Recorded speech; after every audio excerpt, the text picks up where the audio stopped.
Hey everyone, welcome back to the channel. I hope you're doing well. I'm doing pretty well. Want to talk about some more music today, and today we're going to take a look at Mirror to the Sky by Yes. This is the release on vinyl. Go show off the inside as well. Nothing too fancy on the inside itself, but there you go. Yeah, this is actually a review I've been waiting on for a bit. I didn't get the vinyl copy until last month, but I've been listening to the album itself since it released digitally. And yeah, I have a lot of thoughts. I have some things to say. This is the 23rd studio album from Yes. It follows up 2021's The Quest and then 2014's Heaven and Earth. And a lot of people are saying, this album is Yes's best album in 20 years. They're not wrong. It's better than those two. Fly From Here is just sort of older material that they re-recorded, and it's actually a re-recording of a re-recording. Magnification was at the very beginning of the decade, which, if we're thinking about the 2000s Yes output, I'll go for that album over any of these others. But they're not wrong. This is Yes's best album in 20 years. And then the question is, how much does that say? Well, it really depends how much you liked those albums. I'm just checking out my notes.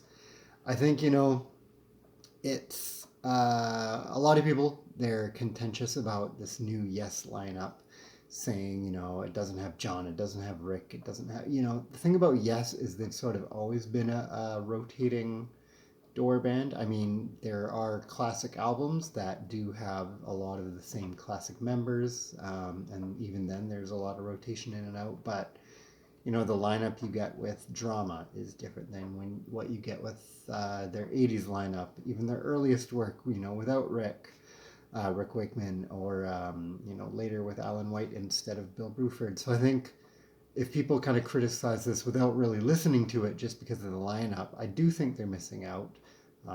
Partly because, again, Yes has never been a band with an incredibly stable lineup.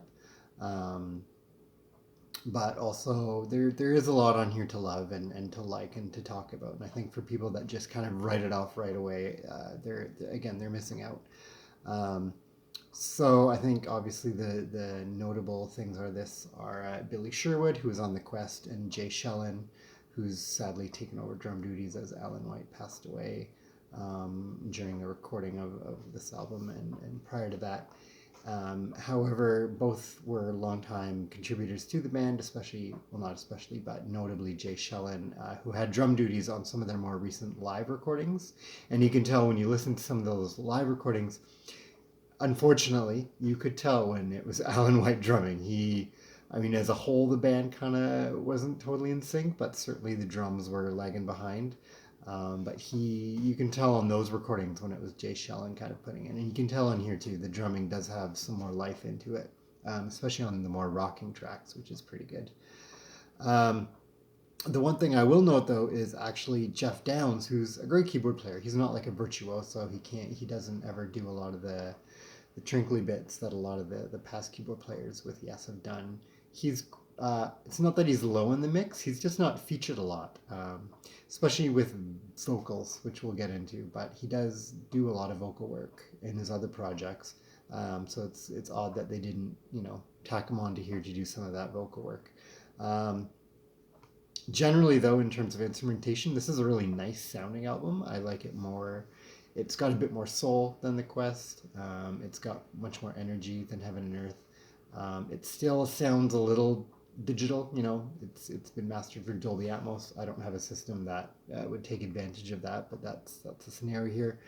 Vinyl, actually, I like how it sounds on vinyl more than digitally. It's got a bit more warmth to it, which I know is typical with vinyl, but it works really well here. It does the album some nice favors.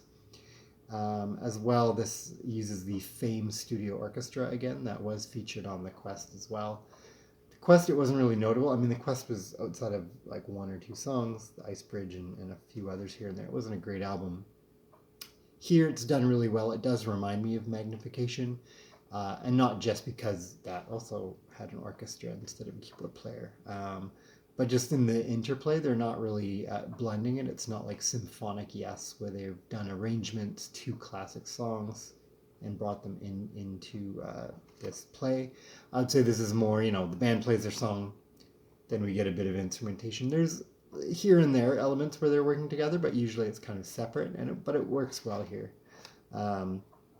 And production-wise, Steve Howe took the reins on here, and I think he's learned a lot recently in terms of Yes and how Yes can work as a band with him at the helm of production as well. And it sounds really good. Again, I like the improvements here. I think this is Yes's best album in 20 years, and I think there's a case to be made with how it sounds and the instrumentation. All right, so album as a whole, music. What's it sound like?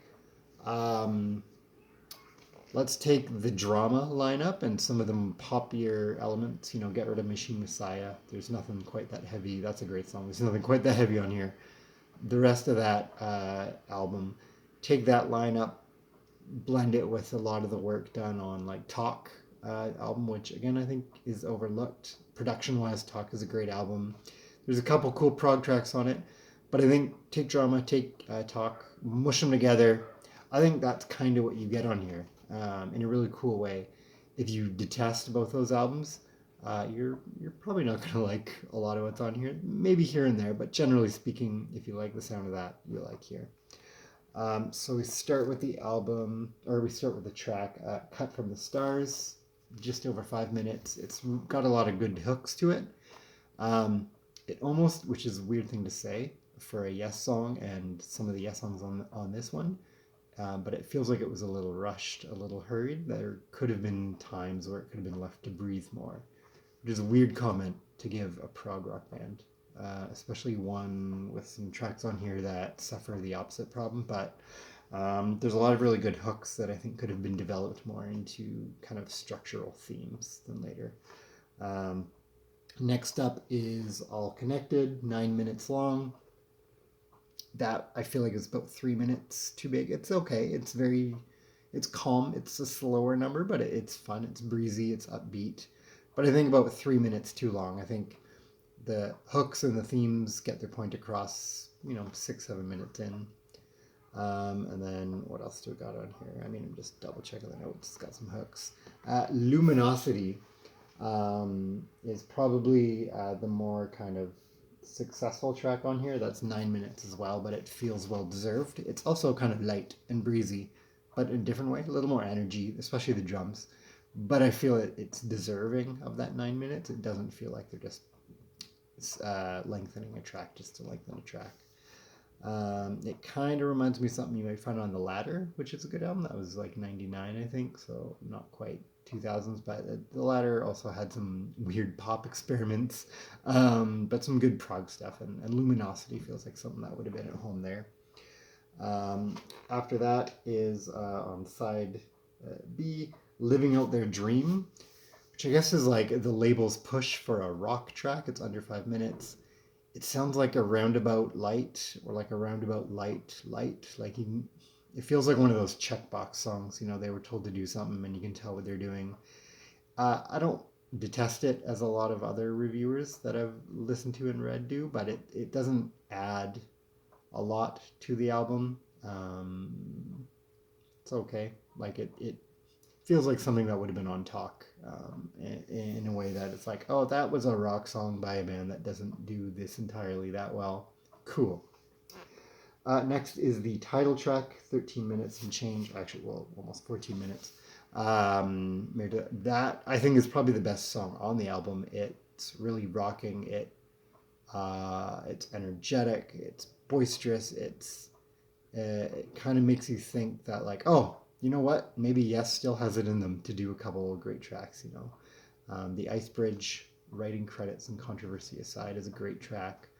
I think if they had taken some of the elements from the Quest, take a couple tracks out of that, take a couple tracks off here, make an album, there would be no debate about whether this is a great album, whether Yes still stands up today. But as it is, Mirror to the Sky, good track, except when Steve Howe's at the reins of Yes, he feels like he should be adding vocals. He doesn't really do leads anywhere, but he is doing a lot of backups, and it's quite noticeable in this song. He was never a great singer, even when you listen to his earliest solo works. It's kind of like, stick to guitar, buddy, and similar here. when he's lower in the mix, or when Chris Squire was there to add that third harmony, it works well. Which again, why aren't they tapping in Jeff Downs for backups? I don't know.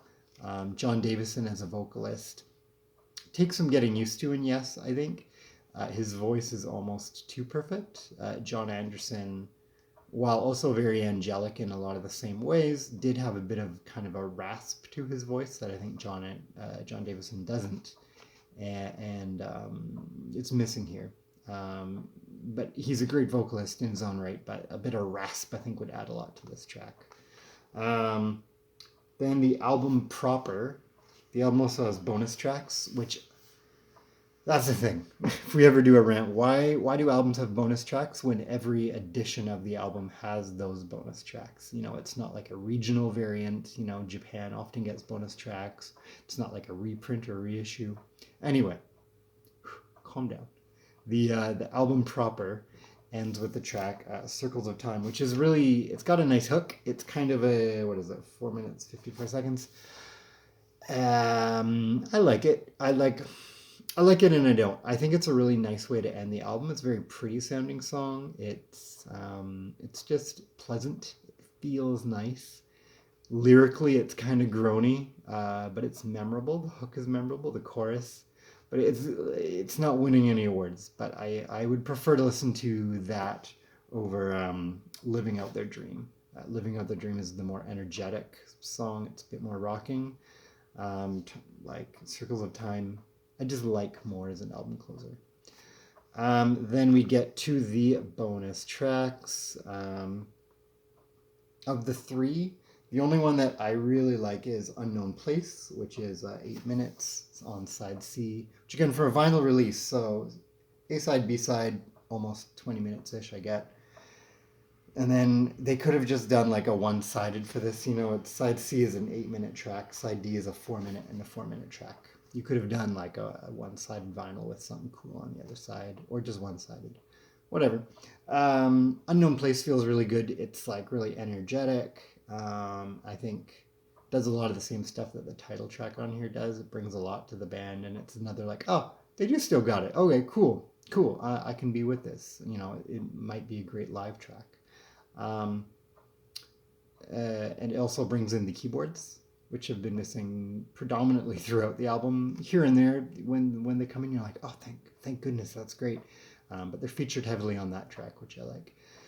The other two bonus tracks, 1 Second Is Enough and Magic Potion, feel like ideas that were not finished. They feel like bonus tracks in the way that it's like, why not? It could have been a B-side. We could have worked on this more for the next album. Here you go. So again, it's kind of, you could end on Unknown Place, you know. If anything, if I was going to rearrange the album, I might, you know, call some edits for All Connected, maybe cut out Living Out Their Dream, and then stick Unknown Place on and call it a day. I think that would be a much more successful take for a new album. But as it is, this is Yes's best album in 20 years. But what that means to you depends on how much you enjoy some of their 90s work, some of the 80s work, you know. I think this is way better than The Quest. This is way, way better than Heaven and Earth.